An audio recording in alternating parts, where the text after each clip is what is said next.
Waruni's Kitchen YouTube channel එකට අදත් ඔයගොල්ලෝ හැමදිනම ගොඩක් ආදරෙන් පිළිගන්නවා. මම අද ඔයාලට කියලා දෙන්න යන්නේ ගොඩක් අඩු අමද්‍රව්‍ය ප්‍රමාණයකින්, ඒ වගේම ගොඩක් අඩු කාලෙකින් ගොඩක් රසවත්, ගොඩක් සැර බයිට් එකක් හදාගන්න විදිහ. ඉතින් අපිට මේ බයිට් එක පාන් පිටි කෝප එකමාරක් වගේ ගොඩක් පුංචි ප්‍රමාණයක් පාවිච්චි කරලා ගොඩක් ප්‍රමාණයක් හදාගන්න පුළුවන්. ඒ කියන්නේ පවුලේ හැමෝටම ඇති වෙන්න ගොඩක් වෙලා කන්න පුළුවන් ප්‍රමාණයක් හදාගන්න පුළුවන්. ඒ වගේම ස්වයං රැකියාවක් විදිහට බයිට් හදන කෙනෙක්ටත් මේ රෙසිපිය ගොඩක් ප්‍රයෝජනවත් වෙයි. ඉතින් අපි බලමු මේ පහසු රසවත් සැර බයිට් එක කොහොමද හදන්නේ කියලා. මම මුලින්ම කරන්නේ මේ වගේ ලොකු මික්සින් බෝල් එකක් අරගෙන ඒකට පාන් පිටි කෝප එකමාරක් දාගන්නවා. ඊළඟට මම මේකට ලුණු කුඩු තේ හැඳි 3 කාලක් වගේ එකතු කරනවා. ඒක වගේ රසය අනුව අඩු වැඩි කරගන්න. ඒ වගේම මිරිස් කුඩු තේ හැඳි එකක් එකතු කරා. ඊට අමතරව මම මෙතන එකතු කරන්නේ කහ කුඩු තේ හැඳි කාලයකට වඩා චුට්ටක් අඩුවෙන්. ඒ වගේම ගම් මිරිස් කුඩු තේ හැඳි කාලක් එකතු කරනවා මම. මේ එකතු කරන්නේ කරපිංචා. ඉතින් කරපිංචා වැඩිපුර එකතු කරන තරමට අපේ බයිට් එක ගොඩක් රස වෙනවා. ඒ වගේම පේස්ට් එකක් වෙන්න අඹරගත්ත සුදු ලුණු තේ හැඳි කාලක් එකතු කරනවා. මේ එකතු කරන්නේ බේකින් පවුඩර් තේ හැඳි භාගයක් වගේ එකතු කරගන්න ඕනේ. ඒත් එක්කම මම මේකට සූදුරු ටිකක් එකතු කරනවා. ඒක මේ විදිහට අතින් හොඳින් පොඩි කරලා එකතු කරන්න. ඊට පස්සේ මම මේකට පොල් තෙල් මේස් හැඳි එකක් එකතු කරනවා. එකතු කරලා මේ ඔක්කොම මේ විදිහට අතින් හොඳින් මිශ්‍ර කරගන්නවා. වීඩියෝ එකට අදාළ සම්පූර්ණ රෙසිපි එක වීඩියෝ එකට පල්ලෙහාත් තියෙන ඉන්ෆෝ බොක්ස් එකේ මම දාන්නම්. එතනින් රෙසිපි එක ගන්න ඕගොල්ලෝ.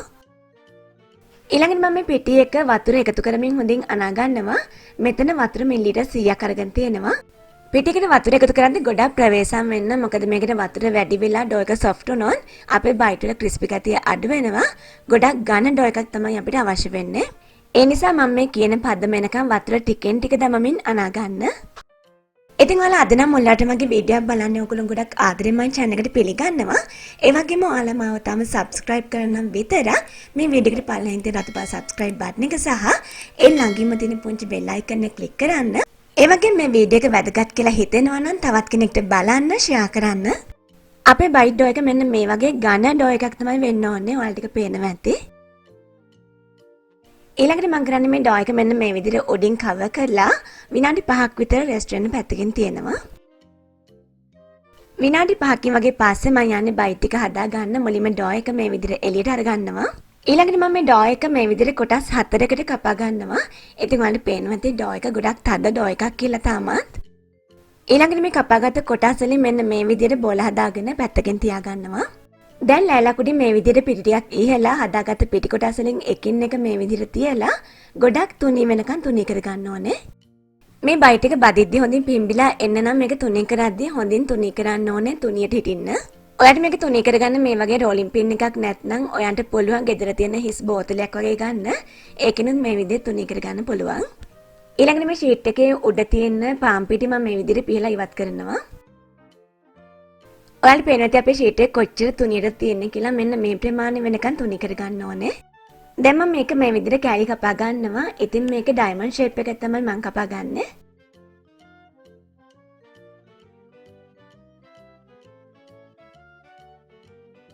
මෙන්න මේ වගේ දිගට හිටින්න කපා ගන්න. එතකොට බැදුනහම ගොඩක් ලස්සනයි.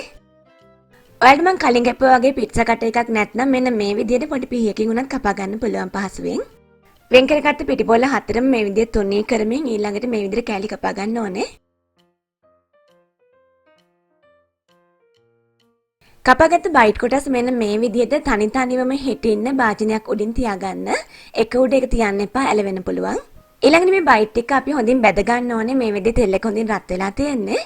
ලිප් එකේ ඉඳන් මධ්‍යම මට්ටමේ තියාගෙන මේක හොඳ දුඹුරු පාටක් එනකම් බැද ගන්න.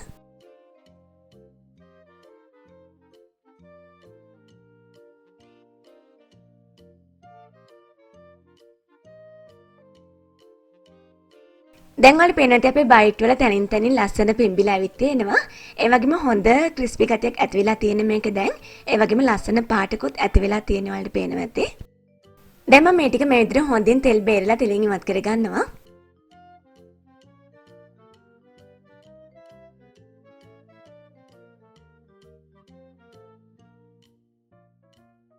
දැන් අපිට පුළුවන් ඉතිරි ටිකත් මේ විදිහටම බැද ගන්න. බයිට් එක හොඳින් බැදලා ඉවත් කරගෙන ඊළඟට මම ලිප් එකේ ඉඳලා ඕෆ් කරලා මේ විදිහට කරපිංචා ටිකක් බැද ගන්නවා. තෙල් එක ගොඩාක් රසනේ තිබ්බ කරපිංචා ටිකේ පාට ඉක්මනින් වෙනස් වෙන්න පුළුවන්. ඒ නිසා තෙල් වල රසනේ අඩු වුනහම දාන්න. ඉතින් මෙතන මම මේ විදිහට බැදගත්ත ක්‍රිස්පි බයිට් එක ඔයාලට පේනදී හරිම ලස්සන පාටකට තියෙනවා කියලා.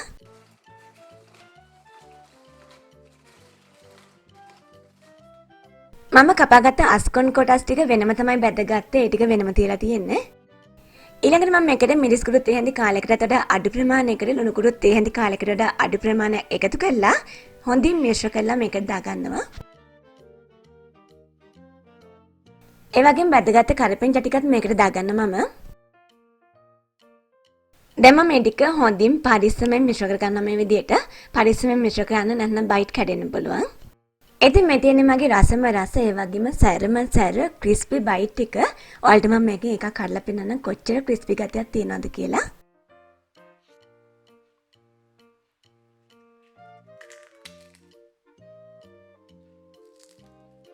ඔයාලට එනදී හොඳ ක්‍රිස්පි ගතියක් තියෙනවා කියලා. ඒ වගේම මේකේ සුදු ලුණු රස, ඒ වගේම කරපිංචා රස, සූදුරු රස මේ හැමදේම එකතු වෙලා හොඳ රසයක් තියෙනවා. ඉතින් ඔයාලත් අනිවාර්යෙන් මේ crispy and spicy bite recipe එක try කරලා බලන්න.